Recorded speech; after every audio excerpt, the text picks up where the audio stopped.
Somos apaixonados por cuidar de pessoas, acolher, oferecer conforto e dar atenção de forma humanizada é o nosso jeito de ser. Estamos a serviço da saúde e das vidas que cuidamos.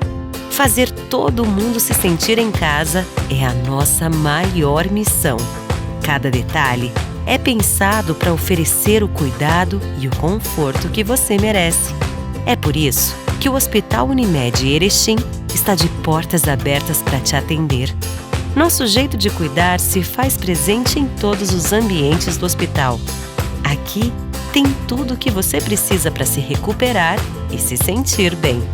A gente dá atenção à sua saúde enquanto você recebe todo o cuidado. Hospital Unimed, para você se sentir em casa.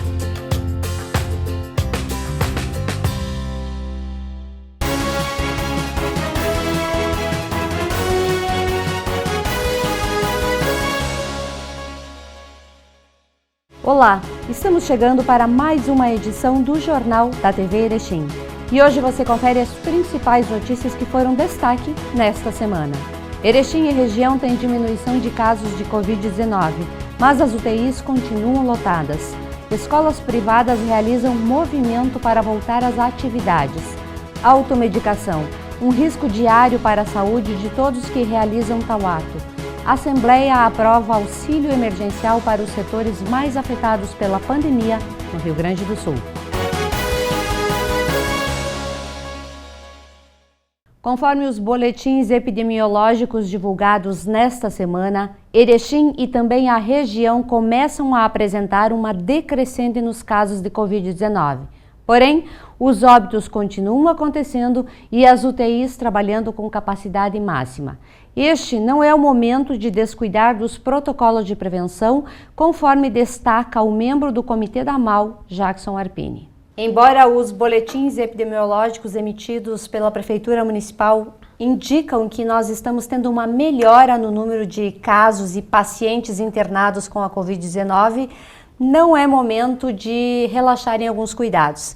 E para falar um pouquinho desse momento importante que depende de todos nós para que essa curva comece realmente a diminuir, nós convidamos um membro do Comitê da AMAL, Jackson Arpini, para falar sobre estes números e a possibilidade de, quem sabe, daqui a pouco a gente flexibilizar um pouco mais as atividades aqui no município e também na nossa região. Bem-vindo, Jackson. Boa noite aos telespectadores da TV Erechim, uma saudação muito especial à minha amiga Sandra. E falou com muita propriedade, nós estamos atravessando um momento extremamente importante, no qual os nossos indicativos, os nossos gráficos apontam para uma desaceleração da curva epidemiológica com relação aos casos ativos. Porém, nós não podemos, em hipótese alguma, negligenciar nas ações de prevenção, nos protocolos sanitários estabelecidos para esse momento, para que permanecemos nessa descendência, no sentido de transpor esse momento mais crítico desde a origem do processo pandêmico que ocorreu em meados de março de 2020. Março foi um dos piores meses da pandemia aqui em Erechim, para todos os setores e principalmente para quem perdeu vidas, perdeu familiares e amigos, acho que todos nós perdemos. Foi o pior mês realmente? Com certeza, nós estamos atravessando o terceiro pico e é importante colocar que nós estamos atravessando, nós não vencemos esse terceiro episódio e talvez, eu nem diria talvez, com certeza o episódio mais crítico, porque nós tivemos um pico de casos ativos em julho de 2020, um outro pico em novembro e agora estamos atravessando esse de fevereiro para março. Não tenha dúvida nenhuma, foi um mês muito preocupante para toda a estrutura de saúde. Houve uma sobrecarga de todo o sistema, com taxas elevadas de ocupação nos leitos de UTI e também nos leitos clínicos, e nós tivemos, infelizmente, um número expressivo de óbitos. Se nós pegarmos um indicador, por exemplo, com relação aos óbitos, a taxa de letalidade, nós tivemos de 1º de março até a data de ontem, 126 óbitos aqui na nossa região, que é um número extremamente expressivo. Porém, também nós temos, neste conjunto, algumas notícias positivas. Nós iniciamos março com 999 casos ativos e estamos atualmente com 331 casos. Então houve uma redução expressiva no que diz respeito aos casos ativos. E nós já soubemos pela experiência, enfim, estamos enfrentando esse processo há mais de um ano, que a partir da redução do número de casos ativos, começam a surgir os reflexos. E os primeiros reflexos é a desaceleração nas taxas de ocupação dos leitos clínicos, na sequência dos leitos de UTI. Neste momento, nós já estamos verificando, Sandra, uma redução das internações clínicas. Nós tínhamos, em semanas anteriores, taxa de 70% a 80% de ocupação, e segundo o último boletim que aconteceu na segunda-feira, nós estamos agora com 32% de ocupação das estruturas clínicas dos nossos hospitais aqui de Erechim, que possuem a alas Covid, Hospital Santa Terezinha e Hospital de Caridade. Nós ainda estamos com taxas elevadas no que diz respeito à terapia intensiva, que está acima de 90%, porém também já deu sinais de uma tímida desaceleração. Nós estamos com 91% de ocupação e já tivemos situações que ultrapassaram 110% de ocupação. Por isso que eu tenho ressaltado, nós estamos ressaltando que o momento é extremamente importante. Nós estamos saindo de um momento crítico, porém precisamos permanecer em atenção, precisamos estar vigilantes e não podemos, em hipótese alguma, negligenciar nos protocolos sanitários. Essa diminuição de casos, ela está em toda a nossa região. Alguns municípios já vêm com essa diminuição há bastante tempo, que, por exemplo, Nonoai, já desde a metade do mês de março, já vem com essa diminuição. Porém, o nosso hospital acabou abrindo espaço para pessoas de fora virem para o hospital. Com essa diminuição, esses leitos agora começam a sobrar também.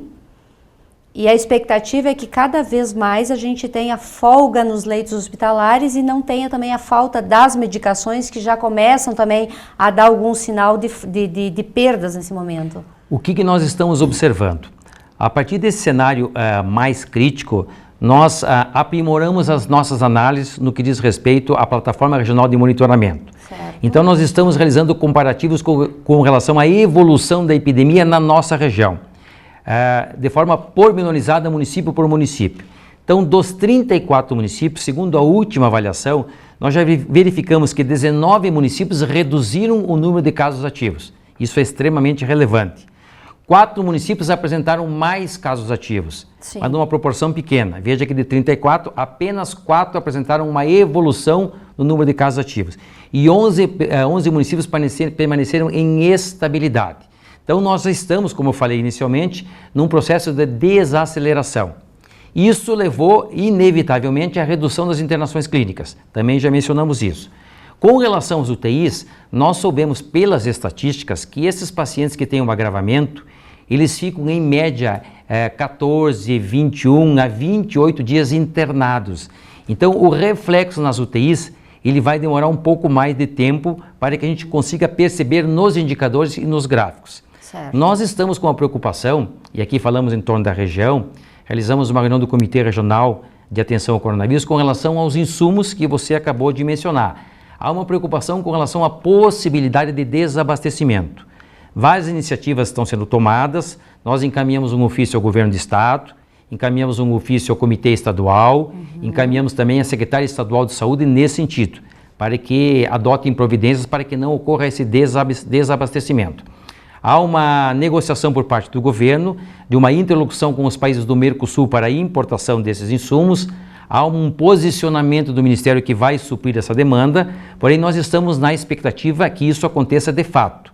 Os hospitais estão relatando uma dificuldade na aquisição desses insumos. Certo. Nós sabemos que os laboratórios estão desabastecidos e neste momento no qual estamos vencendo esse terceiro pico, nós não podemos nos deparar com uma situação como essa da falta de insumos. Então, todas as medidas estão sendo adotadas para que isso não aconteça na prática, mas é uma situação que preocupa e é uma situação que os hospitais estão analisando de forma muito criteriosa, dia a dia. Como é que está a questão da vinda de vacinas aqui para Erechim e também a abertura para novos grupos prioritários? Essa é uma questão extremamente importante quando nós falamos em imunização. Nós estamos verificando que está ocorrendo um repasse maior de quantitativos de imunizantes aqui para a nossa região, isso é positivo. Nós estamos realizando comparativos da imunização da nossa região com o país e com o estado e nós temos números surpreendentes, porque os nossos indicadores com relação à imunização contra a Covid, eles são muito superiores ao Rio Grande do Sul e muito superiores ao país. Com relação à primeira dose, o país imunizou 9,84% da sua população, então do total da população brasileira, 9,84% já receberam a primeira dose contra a Covid. O estado do Rio Grande do Sul, por sua vez, imunizou 11,65% dos gaúchos. E se nós pegarmos a nossa região, a região 16, 34 municípios, nós já vacinamos 18,87% da nossa população.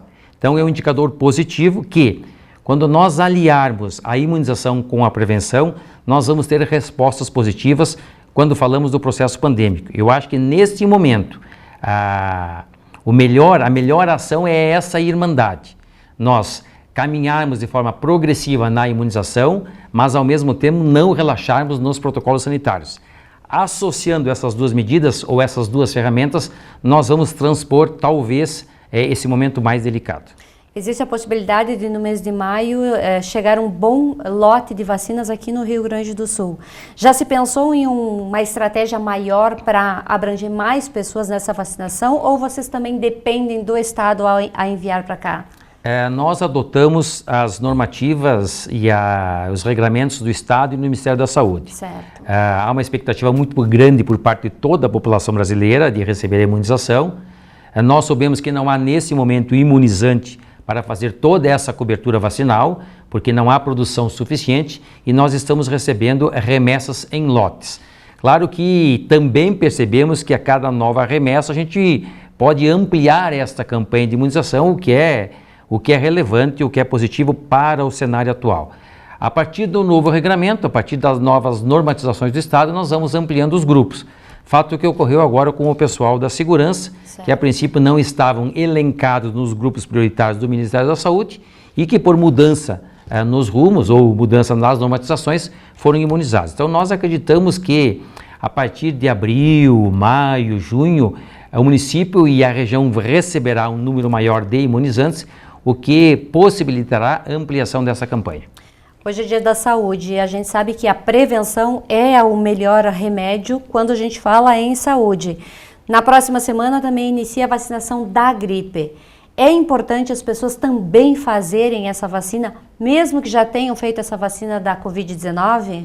Bem colocado, são situações distintas, mas que ao mesmo tempo têm a mesma finalidade, certo, que seria imunizar e proteger as pessoas de um possível adoecimento. Então é extremamente importante essa colocação para que as pessoas realizem a vacinação da H1N1 contra a influenza e também acompanhem as informações com relação da vacinação contra a Covid. A partir do momento que as pessoas estão imunizadas, essas pessoas estão protegidas, elas vão ter um quadro de saúde melhor, vão ter um setor imunológico melhor, o que levará a uma situação de uma melhor qualidade de vida. A partir de uma melhor qualidade de vida, nós vamos ter menos possibilidade de adoecimento e vamos então verificar que com essas ferramentas nós podemos transpor essa fase. Flexibilização do comércio, de atividades aqui da cidade, abertura de bares em horários mais estendidos. Existe a possibilidade de uma mudança de bandeira aí nos próximos dias? Existe uma possibilidade, uma manifestação do senhor governador do estado, Eduardo Leite, na próxima sexta-feira, com relação à flexibilização de alguns serviços. Certo. Claro que isto depende da evolução dos indicadores epidemiológicos dessa semana. Nós estamos na quarta-feira e temos que verificar o que vai ocorrer até sexta-feira. Mas já há uma sinalização nesse sentido que poderá haver uma flexibilização por parte do governo do estado. Também há um indicativo de que nas próximas semanas, eu não diria na próxima semana, mas talvez nas próximas semanas, nós já poderemos receber uma sinalização de uma bandeira menos restritiva. A partir da 43ª avaliação, o sistema do Estado implantou a salvaguarda estadual, que é uma ferramenta, é uma válvula de prevenção que leva em consideração ao número de leitos de UTI livres versus de leitos de UTI ocupados, certo, por Covid. Então isso dá um score, dá uma média, que quando ela for inferior a 0,35, todas as regiões de saúde ficam classificadas automaticamente em bandeira preta. Fato que vem ocorrendo nas últimas semanas. Todo o estado está sendo classificado em bandeira preta, tendo em vista esse indicativo, salvaguarda estadual com relação aos leitos de UTI. A partir do momento que houver uma melhora nesse indicador, algumas regiões do estado já poderão ficar classificadas em bandeira menos restritiva. portanto vermelha. E nós soubemos que retornou a cogestão, e aí a partir então da avaliação dos dados locais e regionais, pode ser feita a utilização dessa ferramenta legal da cogestão, e algumas regiões poderão adotar inclusive bandeiras menos restritivas que a vermelha. Porém, nós não podemos tirar deste conjunto de fatores a ação ou a reação da coletividade. Para que isso aconteça, nós precisamos da colaboração de toda a sociedade no que diz respeito à adoção dos protocolos sanitários. Nós precisamos manter essa irmandade, um olhar prioritário para a saúde, porém também para os setores produtivos, setores econômicos, fato que vem ocorrendo, para que a gente consiga ter números positivos. A partir do momento que nós tenhamos números positivos, nós vamos migrar inevitavelmente para um cenário melhor, e esse cenário melhor será de uma bandeira menos restritiva. Então, em outras palavras, não é momento de relaxar, não é o momento de se sentir mais seguro em virtude dos números estarem diminuindo. É apenas um parâmetro que a gente tem os números, mas os cuidados permanecem. Sandra, esse é o grande recado. A população tem que compreender que nós estamos melhorando a cada dia com relação aos indicadores. Mas nós estamos ainda diante de uma pandemia, e uma pandemia tem seus reflexos, tem seus entraves na saúde, na economia e na sociedade. Dado todo este agravamento que ocorreu no final de fevereiro e agora durante todo o mês de março, se estendendo até abril, nós não podemos, e aqui eu falo mais uma vez, em hipótese alguma, negligenciar nos protocolos sanitários. Se porventura isso ocorrer, nós vamos ter uma mudança no cenário da curva, que hoje está descendente, ela volta a ficar ascendente e nós vamos ter sérias dificuldades pela frente. Ontem eu escutei uma entrevista de um infectologista renomado. Se porventura o país ou o estado do Rio Grande do Sul tiver uma quarta onda, a partir deste cenário que já é crítico, a situação tende a beirar o caos. Por quê? Porque nós já temos hoje uma sobrecarga clara do sistema de saúde. Nós estamos falando de uma taxa de ocupação dos leitos de UTI acima de 95%, que é um número extremamente elevado. Nós já atravessamos um período em que essa taxa estava acima de 100%, 105%, 110%, 115%. Se neste momento em que nós estamos melhorando os indicadores, houver uma negligência por parte da população, e aqui eu falo do conjunto da coletividade, da sociedade, e os números começarem a mudar, o cenário tende a ficar muito pior do que o cenário que nós atravessamos em março e início de abril.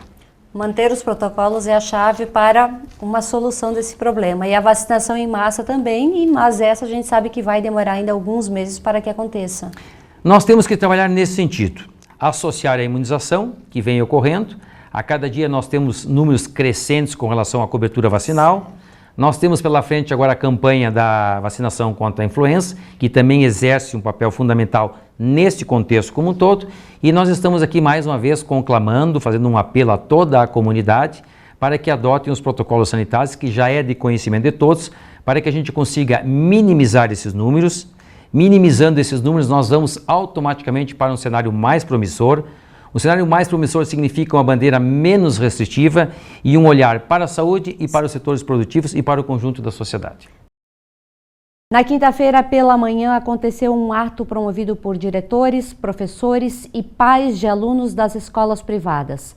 A manifestação pede a volta das aulas nas escolas e também destaca as perdas educacionais a estes alunos e as dificuldades em se manter em tempos de restrição financeira. Acompanhe. Nesta manhã de quinta-feira, diversas escolas particulares, escolas privadas aqui de Erechim, estão fazendo um apelo ao governo gaúcho e também aos sindicatos para que retornem às aulas nessas escolas. As escolas já estão fechadas há um bom período e isso causa uma perda financeira incalculável e uma perda educacional maior ainda para alunos e também para pais, que dependem das escolas para que seus filhos tenham uma educação de qualidade e também dependem desse espaço para que possam sair e trabalhar com total segurança e tranquilidade. Nós vamos conversar com algumas lideranças de escolas nesta manhã para entender quais são as reivindicações buscadas neste ato. Nós estamos apenas requisitando o nosso direito de trabalhar e poder atender as famílias que necessitam da escola. Nós não queremos tirar o direito de ninguém. Nós reivindicamos as vacinas, sim, achamos super importante. mas não podemos esperar talvez por ela que talvez demore muito tempo, né? O que nós queremos? O direito das famílias poderem trazer os seus filhos e o direito das escolas poderem atender essas crianças. Nós somos, dentro de Erechim, 18 escolas infantis privadas, fora as municipais. Dessas escolas privadas, nós atendemos em torno de 2.000 crianças.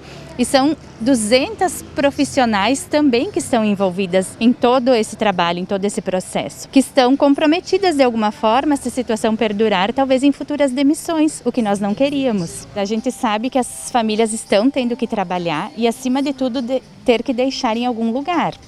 São locais que não têm protocolos, são locais que não têm alvará de funcionamento. As nossas escolas todas, além de 5 ou 6 alvarás de funcionamento, são fiscalizadas periodicamente. Estamos com todos os protocolos aprovados pelo COI municipal, com todas as orientações de ordem estadual e com certeza nós somos um local seguro. Isso está de fato comprovado cientificamente, não sou eu que estou falando. São as pesquisas e os dados através dessa doença que estão falando, que é algo que as crianças não proliferam de uma forma tão infinita, né? E é o local mais seguro, com certeza. As famílias, num contexto, a comunidade duvidava do uso da máscara, né?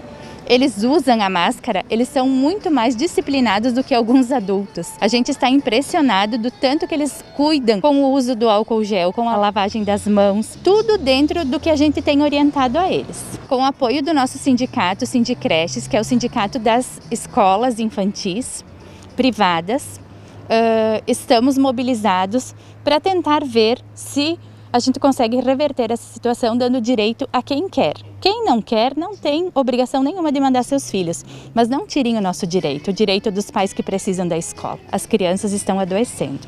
Em Erechim, mais de 2.000 crianças estão fora do ambiente escolar, causando perdas significativas no desenvolvimento intelectual, coordenação motora, habilidades em se relacionar e interagir socialmente com diversos colegas e também com os educadores. Pais e alunos precisam abdicar de suas profissões para estar presente em casa e cuidar destas crianças, causando restrições financeiras e também abalo emocional. Bom, eu tive que sair do serviço e ficar com o neném em casa. Tá difícil, porque é complicado, eles não querem fazer atividade.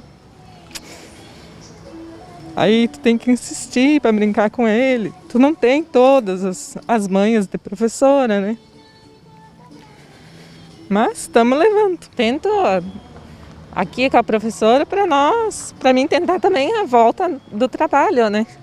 Que esse é o mais complicado, porque o pai trabalha o dia inteiro, então a responsabilidade está em mim. Na manifestação, pais e professores alertaram sobre os prejuízos provocados pelo fechamento do ambiente escolar e reforçaram que as medidas de proteção, de acordo com os protocolos de segurança sanitário em tempos de pandemia, estão sendo cumpridos em todas as escolas. Como sou autônomo, eu deixei do meu trabalho para cuidar do meu filho, que minha esposa está fazendo meio turno.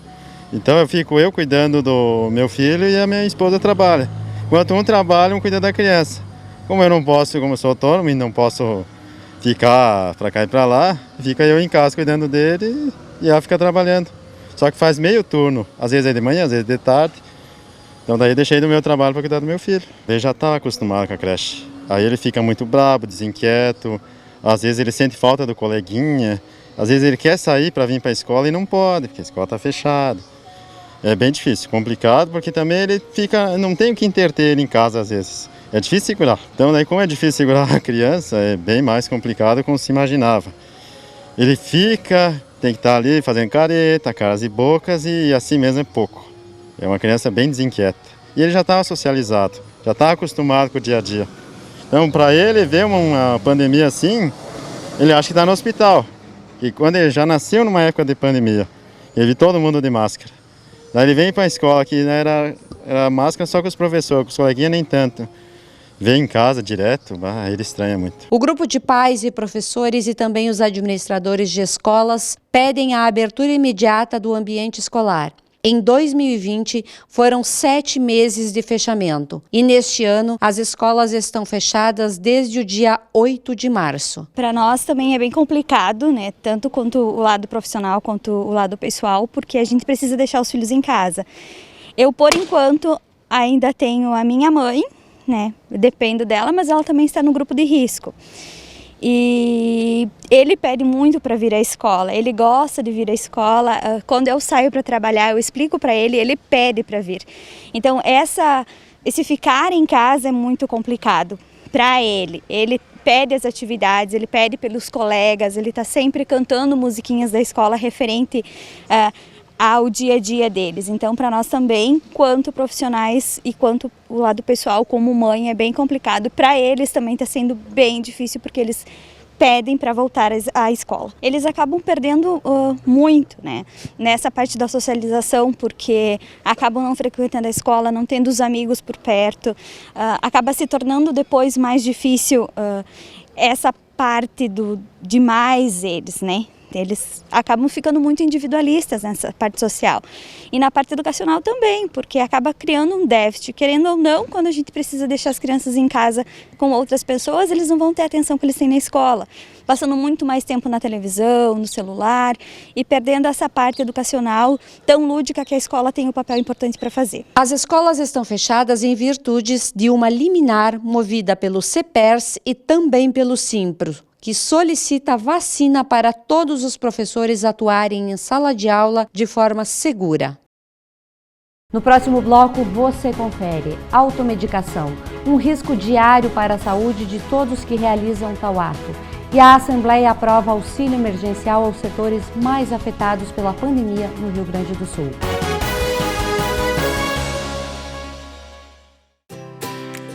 Somos apaixonados por cuidar de pessoas.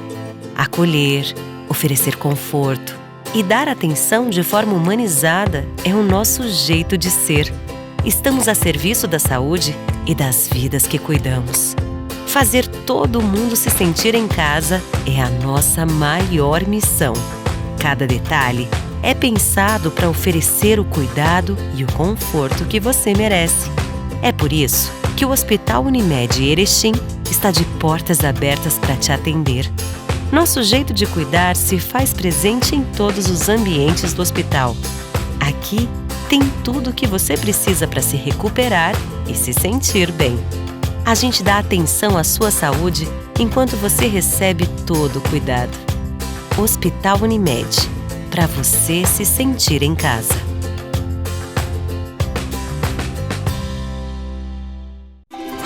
mastersupermercados.com.br. A melhor maneira de comprar sem sair de casa. Variedade e qualidade Master que você já conhece, com a segurança que precisa em todas as etapas da sua compra. Compre e receba no mesmo dia, é só agendar a entrega. Acesse o site www.mastersupermercados.com.br. Fácil comprar, seguro de receber. Promoção 40 anos junto Sicredi Unistados. Vamos celebrar nosso aniversário distribuindo mais de 1 milhão em prêmios. São 4 Fiat Toro, 53 motocicletas Yamaha e 53 poupanças de R$2.000. A cada R$100 investidos em cota capital, você ganha um número da sorte. E pronto, é só torcer. São prêmios incríveis esperando por você. Participe! Sicredi, gente que coopera, cresce.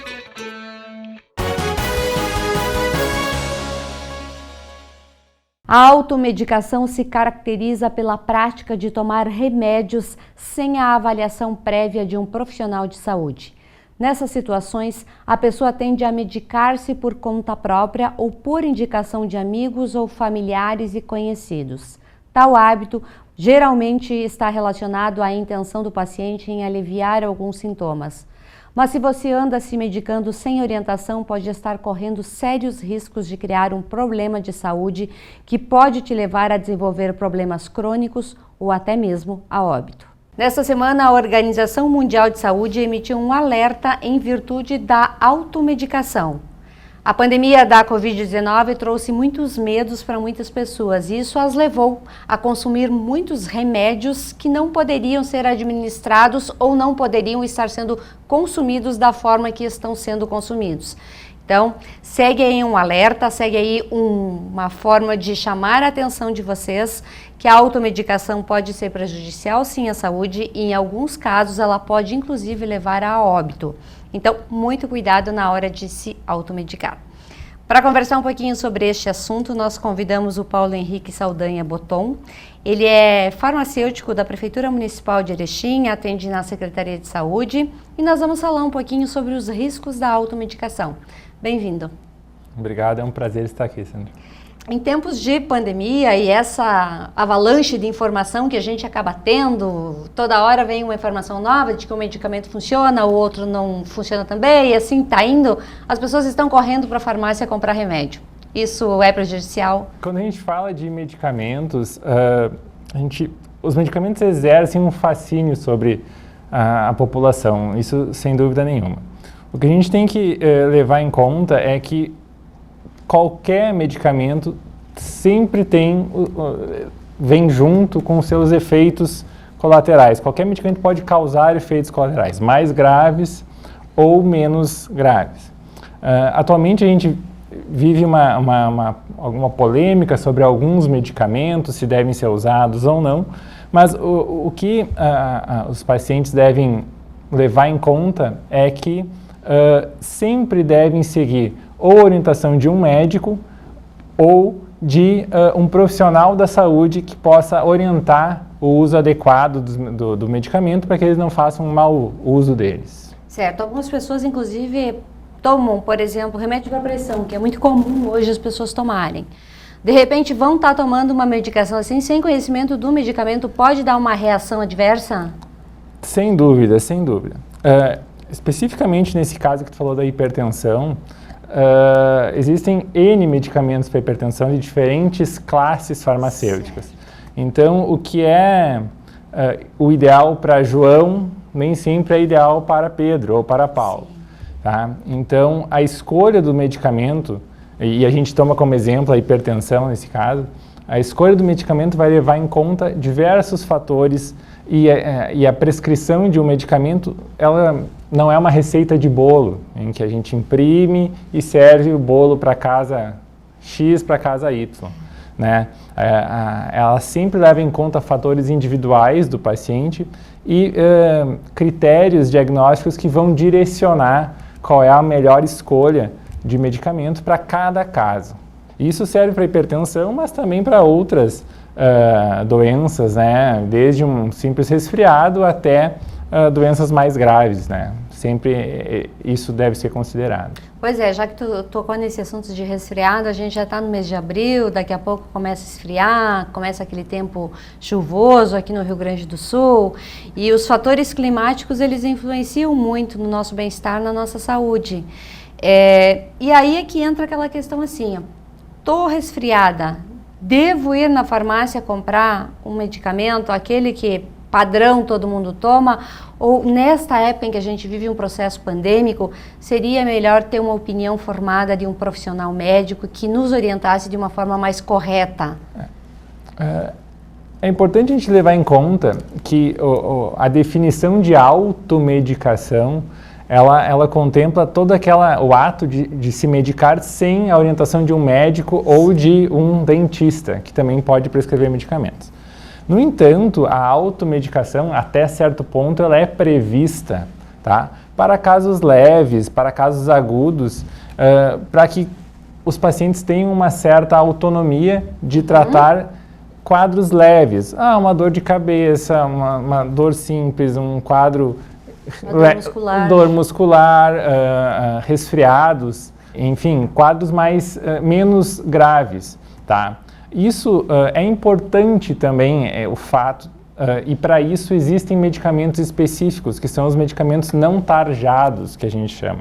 São os MIPs, medicamentos isentos de prescrição. Sim. Esses medicamentos podem ser indicados, inclusive pelo profissional farmacêutico, lá nas drogarias, tá? E em outros estabelecimentos que são estabelecimentos de saúde.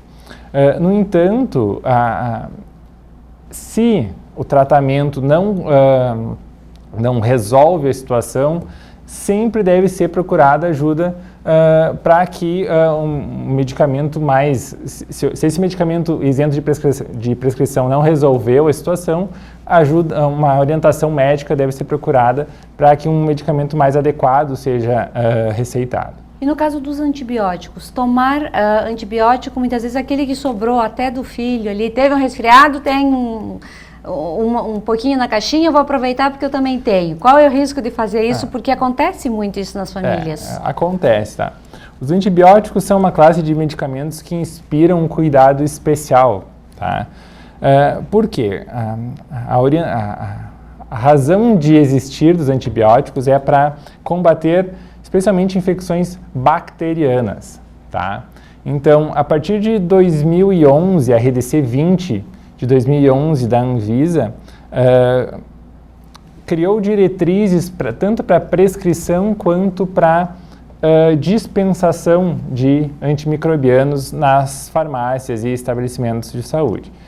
O que acontece? Hoje, ninguém consegue comprar um antimicrobiano sem uma prescrição médica. No entanto, acontece esses casos que tu citaste de sobras de um tratamento que, aliás, nem deveriam acontecer e que às vezes acaba ocorrendo o uso indevido. Por que isso é importante e perigoso? Porque, assim como a gente falou anteriormente do caso da hipertensão, os antimicrobianos têm indicações específicas. Então, às vezes o antimicrobiano que foi usado para um determinado quadro no início do ano, daqui a pouco não vai ser indicado para um outro quadro agora. E muita gente cria certa confusão de que para qualquer resfriado precisa de antibiótico. Tem gente que toma antibiótico para dor no ombro, para dor de cabeça, e não é, tá? E eles suscitam uma atenção especial porque os antimicrobianos o uso indevido de antimicrobianos pode causar resistência bacteriana, que é um problema emergente, tá? E que deve ser combatido sempre. E quando criar essa resistência bacteriana, quer dizer que quando realmente precisar tomar o medicamento, ele não fará efeito? Ele pode não fazer efeito. Por quê? O que é resistência bacteriana? Existe, às vezes, uma certa confusão de que os pacientes acham que a resistência é nós que desenvolvemos resistência ao antimicrobiano. Mas não. Quem fica resistente ao antimicrobiano é o organismo o qual ele tem que atacar, tá? Então, ele passa a ser uma arma incapaz de atacar esse organismo que está nos infectando e causando uma infecção. O uso repetido de antimicrobianos a gente chama selecionar bactérias resistentes. Então, tu vai eliminando aquelas que são suscetíveis à ação dele e acabam restando bactérias que não são mais suscetíveis à ação dele. E isso é um problema de saúde pública, porque acabam emergindo o que a gente chama de superbactérias, que são insensíveis, são resistentes a quase todos os antimicrobianos que estão disponíveis no mercado. Tá? Então, pode chegar um momento do paciente ter uma infecção que ele não consegue tratar. Tá? É muito típico isso para as pessoas que têm o hábito do Sorine popularmente dizendo, Sim. né? E também os antiácidos. Pessoas que tomam há 10, 20, 30 anos o antiácido que já não conseguem mais viver sem aquele produto. Os antiácidos e os descongestionantes nasais, eles são considerados MIPs, eles são medicamentos isentos de prescrição. Isso aí. Quer dizer o quê? Eles podem ser comprados, eles são de venda livre, a gente chama, eles podem ser comprados na farmácia sem uma prescrição médica. No entanto, um dos perigos da automedicação é justamente a gente mascarar um problema maior. Ao se tratar apenas o sintoma, a gente pode estar mascarando o problema de base, ou o problema que causa esse sintoma. Então, esse uso indiscriminado e a longo prazo de antiácidos, para usar o teu exemplo, pode, por exemplo, estar escondendo ou encobrindo um problema mais grave, né? Que poderia ser resolvido. Que deveria ser diagnosticado, né? Para tratar a causa do sintoma e não apenas resolver o sintoma paliativamente. Hoje a gente sabe que muitas pessoas não aparentam, mas têm comorbidades gravíssimas, como as patologias cardiológicas, o diabetes, enfim, algumas doenças desse sentido assim que podem comprometer muito a sua qualidade de vida e também pode de uma hora para outra ter um problema e a pessoa não sobreviver. Quando a pessoa se automedica tendo essas patologias, qual é o perigo? Tu citaste aí problemas cardíacos, né, como comorbidades. A gente tem alguns exemplos de alguns medicamentos que estão em voga agora, que estão sendo muito discutidos. Para tomar um exemplo apenas, que mesmo que raramente, podem causar algumas arritmias cardíacas. Certo. Tá. Isso vem sendo muito discutido, o uso ou não deles. Quem defende o uso diz que esse problema é muito raro e quem é contra diz que não, é um problema que mesmo raro pode acontecer. No caso de pacientes com comorbidades, a incidência de alguns efeitos colaterais de alguns medicamentos pode ser maior e ainda podem ser mais graves, tá? Então, no caso de, por exemplo, pacientes que têm arritmias prévias, quadros de arritmias prévias, nós temos antibióticos que podem causar alterações do eletrocardiograma e podem agravar esses quadros pré-existentes. Temos outros medicamentos imunomoduladores, só para tomar alguns exemplos, que também podem causar esses problemas, mesmo que raramente, mas que, somados a uma condição pré-existente, podem agravá-la ou até precipitar esses efeitos colaterais mais graves, que podem, inclusive, levar a quadros muito graves, né? Inclusive a morte em alguns raros casos. Então fica aqui o alerta para as pessoas, né, Paulo? Evitem automedicação. Consulte um profissional que possa lhe dar orientação, mas não se mediquem por conta própria. Pode ter riscos sérios. Exatamente, os riscos podem ser sérios e os profissionais da área da saúde estão sempre disponíveis para dar a orientação correta. Os médicos, dentistas, enfermeiros e os farmacêuticos estão à disposição sempre para fazer a orientação e atender os pacientes da melhor forma possível. Obrigada por ter vindo até a TV Erechim para a gente falar um pouquinho sobre a importância de não se automedicar. Obrigada. Eu agradeço. Por unanimidade, com 53 votos, a Assembleia Legislativa aprovou na noite da última terça-feira um projeto de lei 65/2021 do Executivo que cria o Auxílio Emergencial de Apoio à Atividade Econômica e de Proteção Social. Além de trabalhadores e empresas dos setores de alimentação e alojamento e de mulheres chefe de família, uma emenda aprovada também por unanimidade acrescentou atividades ligadas a eventos entre os beneficiados. Com isso, serão repassados até 107 milhões na forma de subsídio. Com a aprovação pela Assembleia Legislativa do Auxílio Emergencial Gaúcho, a gente parte nas próximas semanas para o lançamento da plataforma, onde vão ser feitos os cadastros, o cruzamento dos dados depois, e a nossa missão é o mais rápido possível, num prazo de até 30, no máximo 45 dias, poder fazer chegar esses recursos para aquelas pessoas que mais sofrem as consequências das restrições que acabam se impondo em função da situação do coronavírus, e que são o setor de eventos, o setor de alojamentos, hospedagens, hotéis, pousadas e o setor de alimentação, restaurantes, bares, pubs, lanchonetes, enfim, aqueles que têm na sua essência, da sua atividade, a aglomeração, o chamado às pessoas a serem reunidas nos seus estabelecimentos. E por isso o governo do estado está fazendo esse enorme esforço. Todos sabem que o Rio Grande do Sul, até pouco tempo, sequer conseguia pagar o salário dos seus servidores em dia. E todos os ajustes que a gente tem feito, todas as reformas, ajudaram a equilibrar as nossas contas, o Estado honra seus compromissos e por isso a gente pode dar esse passo agora para colocar mais de 100 milhões de reais do orçamento do Estado para este auxílio emergencial gaúcho. Eu quero agradecer a sensibilidade dos deputados e, ao mesmo tempo, a sua responsabilidade, porque é com o apoio dos deputados na Assembleia Legislativa que a gente tem conseguido garantir essas condições e fazemos esse programa que será consistente, responsável e, ao mesmo tempo, com a sensibilidade para com aqueles que mais precisam. Além desses setores, vão receber também este auxílio as mulheres chefes de família com mais de 3 filhos que não receberam auxílio emergencial federal e que nem recebem o Bolsa Família e que estão em situação de extrema vulnerabilidade e que precisam do nosso apoio. Serão milhares de gaúchos beneficiados com este auxílio emergencial gaúcho. E o Jornal da TV Erechim fica por aqui. Mas se você quiser rever as nossas matérias, nossas pautas, nós estamos nas redes sociais em tempo integral.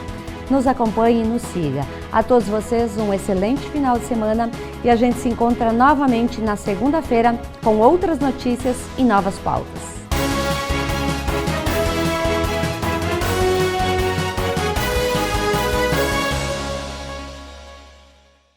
Promoção 40 anos juntos Sicredi Unistados. Vamos celebrar nosso aniversário distribuindo mais de 1 milhão em prêmios. São 4 Fiat Toro, 53 motocicletas Yamaha e 53 poupanças de R$2.000. A cada R$100 investidos em cota capital, você ganha um número da sorte. E pronto, é só torcer. São prêmios incríveis esperando por você. Participe! Sicredi, gente que coopera, cresce. mastersupermercados.com.br. A melhor maneira de comprar sem sair de casa. Variedade e qualidade Master que você já conhece, com a segurança que precisa em todas as etapas da sua compra.